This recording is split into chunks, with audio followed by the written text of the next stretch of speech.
Reka subire ndabaramutse kandi ndabaha ikaze mwese shuti banywanyi bacu mukunda kandi mugakurikira amakuru n'ibiganiro dutambutsa kuri ishene yanyu imwe Rudende ya Isange TV. Ishene ibashikiriza amakuru n'ibiganiro biba bigezweho kandi biba byakura amatohoza mu rurimi rw'ikirundi. Ndabahaye mwiriwe abandi ndabahaye mwaramutse bivanye naho muherereye. Iri ni iteka n'umunezero ntangire byo gusubira kubana namwe banywanyi bacu mukunda kandi mugakurikira amakuru n'ibiganiro dutambutsa kuri ishene yanyu imwe Rudende ya Isange TV. Ishene ibashikiriza amakuru n'ibiganiro biba bigezweho kandi biba vyakorewe amatohoza.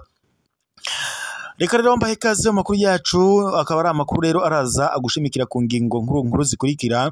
Turaza kunyarukira mu makuru ajanye n'iperereza, aho iperereza ry'u Burundi ribandanya kunyuruza abatavuga rumwe n'ubutegetsi. Kuri ubu ngubu abanyagihugu b'u Burundi bakaba batekewe n'ubwoba bivanye n'ibiriko birakorwa n'iperereza ry'u Burundi SNR irongowe na Ildefonse Habarurema, bakamwagiriza ko rero abanyagihugu na cane abatavuga rumwe n'ubutegetsi bariko baranyuruzwa abandi bakagandagurwa ukuri kwamye. Turaza kurabira hamwe intahe y'umunyagihugu yapfungiwe mu iperereza ndetse n'amabi yahaboneye ndetse akavunira n'akagohe bamwe mu banyagihugu baba bafise abaryango babo batwawe n'iperereza. Reka rero tuze dutangure tubabarire ibijanye n'iyo ntahe y'uwo munyagihugu yapfungiwe mu iperereza uko vyamugendekeye ndetse nuko avunira akagohe abaryango bafise ababo bapfungiwe mu iperereza. Yagize ati ntimusubire guhendwa ngo mutange amafaranga muri documentation. Iyi ikaba ari intahe y'uwapfungiwe muri CSNR. Iyi ntahe kandi yatanzwe kuri runo wayidushikirije akaba rero tudashaka kuvuga umwidondoro wiwe. Yahanura abakunze kwakwa amafaranga n'abakozi b'iperereza mu gihe ababo baba banyurujwe, akavuga ko barya bakamafaranga akeshi ngo baba ari abakozi bato cane ngo badafise ububasha kuri dosiye y'uwanyurujwe. Intahe yiwe twagiye turayishira mu duce kugira ngo yorohe kuyibashikiriza. Igice ca mbere agira ati barya basaba amafaranga baba ari abantu batoyi ataco bashoboye. Yatanguye agira ati jewe narigeze kuvuga ingene iperereza ryampfunze, ibyo gusaba amahera ntimuvyitiranye n'ababa bamufashe bo hejuru kuko ngo ari bo bayasaba. Hariho rero abigira abakozi babo kandi atanico bashoboye ngo bovugira umuntu wawe. Nkaba rero nk'aba garde kasho nibo bagusaba nimero z'uwiwanyu bagatangura kugusonga basaba amafaranga ngo baca bakumurekura. Kumbe hari n'igihe batanamenya nico abo hejuru bariko baragutegurira, abo ndetse nibo bayasaba canke umu OPG mutoyi afise iyo dosiye. Abandanya agira ati jewe hari wigize ko ari uw'indani amara iminsi ya telefona abo muhira ngo bamurungikire imiliyoni 2 z'amarundi ngo ni akantu aho nyorako nzoba nataje. Yatanguye asaba 500,000 mu nyuma ashika ku miliyoni 2. Sinzi n'ingene rero ngo yagombye kwerekana ko ari uw'indani, ariko ndamuzi ko yari umusoda mutoyi cane yakoreshwa mu kwica abantu gusa. Nico yarashoboye ngaho nyene. Baranamuha kandi pick-up y'igipolisi vy'ukuri ubona ko wari no kumwihenda ko ngo ni generale. Uyu watanze intahe abandanya agira ati ijewe yaraje kundaba ku gasho mfungiwemwo, nta muntu yari arekuriwe kumbona kiretse umucunze agasho kuko ngo bari bampawe nk'igihugu cateye ikindi, nacungwa n'abantu babiri, umwe ku muryango uwundi akicara inyuma. Rero igihe aza kunsaba abari bacunze ntiyambonye, yaragerageje kundondera uko ndi mbere aravuga na dosiye noba narafatiwe. Bamubwiye ko uyo ata muntu arekuriwe kumubona nubwo yoba akora ngaho. Umuntu ntiyankwa na bose kubera ko bo babona nihorera abari bajejwe kucungera. Twaratevye turamenyana n'uwo n'umwe, niho rero yanyegera arambwira ngo nyamuntu ndamwiyumvira ama ndamutore. Abandanya agira ati nari nagiye nsezeye umuryango wanje ndawusabye ngo ntihagire uwuzontangira amahera. Jewe imbere yuko mfatwa nagiye nsezeye umuryango ndavuga ko ntwawe muri documentation, ndababwira ko atawohirahira ngo antangira amafaranga ngo ndekurwe atabifitiye ibyemezo. Ako ka message nakanditse nicaye imbere y'umu OPG yariko aransambisha nahengera yunamye ariko arandika nanje nandika nihuta. Nari nagumanye agatelefone mbonye ko agiye ca ndafuta ningoga ningoga kandi ndababuza kunyishura. Nagiriye ko ndamuboroka uwo muntu wo muhira. OPG yarunamye yunamuye amaso aribuka ko bibagiye kunyaka telefone aho yankubise icuma cari mu mbavu yiwe ngo mbona atekewe n'ikigongwe. Aravye ukomeze aca yinyaka ngo mbe aho waraye aha wari ufise telefone. Niho rero ngo yaca ampereza urupapuro ngo cape code ya phone yanje ingene yugururwa. Ndayicapa aca araba abo twavuganye ndi ngaho arababona ariko arabura ivyo twavuganye. Nari namaze gutimba ko nzokwicwa muri ivyo joro, umutima wari wambaye igiti. Abo kandi bishoboka ko nandikira nari nabandikiye ndanababuza kuzokwigera basubira kundonderera kw'iyo nimero na akotagite zimwe ndazifuta. OPG ageze kuraba mu makotagite abona bose nabafuse ndetse n'ibiyago vyabo twaganiriye ni abantu bisanzwe. Ndanabifuta nsigazamwo nk'abantu 20 gusa muri kotagite y'abantu nk'amajana 3. Yarambwiye ati mbishira muri dosiye yawe aba bantu wahamagaye muri phone yawe. Nihorera arasubira ati aba bantu bose baragaruka ndetse n'ibiyago vyabo tuzobibona.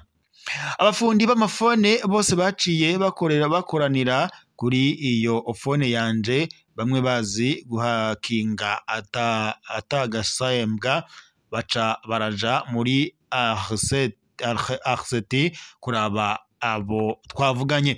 Ariko kandi nagize Imana ntawe yigeze bafata biciye muri phone kuko bose basanga bari hanze batari mu Burundi. Abana yagira ati icuti zaragiyemwo mu bashatse kuturya amahera. Mu nyuma rero ngo niho ivyo gusaba ya mafaranga byatangura.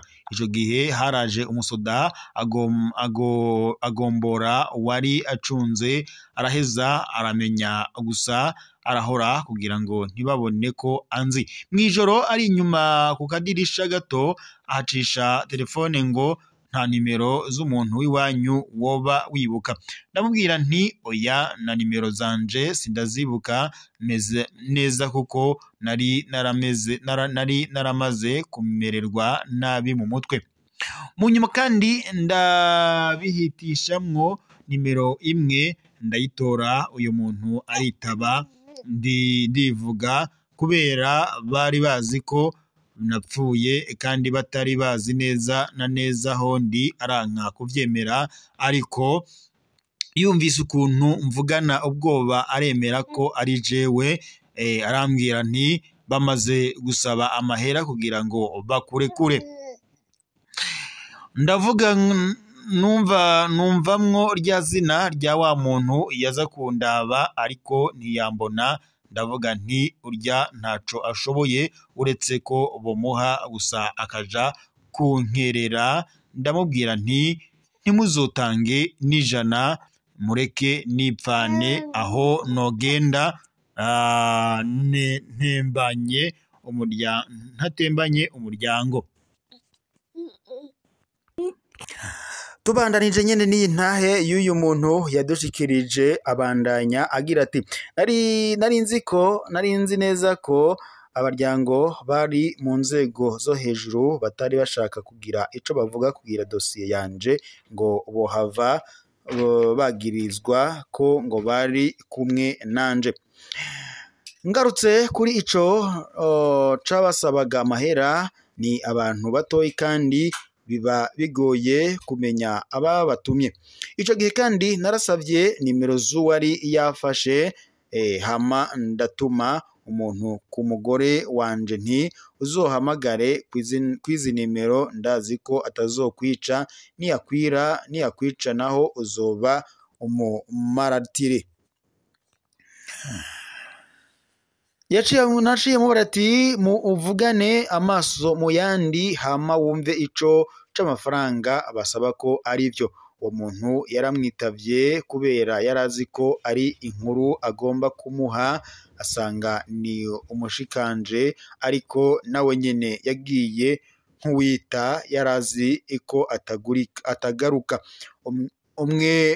Umwe yamfata yaramubwiye aho bahurira atari no mu biro, agenda ajanye n'uwundi muntu abarabira kure, amubwira ati nubona ntagarutse uzomenye ko nanyurujwe nzira musazanje. Nuko baricara baraganira, aramubwira ko atamahera yanje botanga kuko ngo dosiye yanje na perezida yaza ayizi, aranamubwira ko atamahera bigeze basaba. Rero iyo upfunzwe muri documentation hari abantu bikinga mukiza bashaka kukurya amahera. Iyo utabaye magabo aho, nabubwira ko muri abo n'uwo kwa data wacu tuvukana, nawe nyine yagiye mu basaba amahera ngo arafise abo acako bahambaye. Ivyo yabikora kandi yabizi neza ko ataba yamutumye abo bose b'inshuti. Iyo upfunzwe bipfuza kukununuza bitwaje ko bafise ngo abo bacako, ariko kandi abo bacako bumvise dosiye iyo ariyo bavuga ko nyabona batanakuzi kugira ngo nabo nyene bakize agatwe kabo. Jewe rero ndabitahura, umuntu atarabona muri documentation ingene barya umuntu abona niwe yovuga ko ashoboye.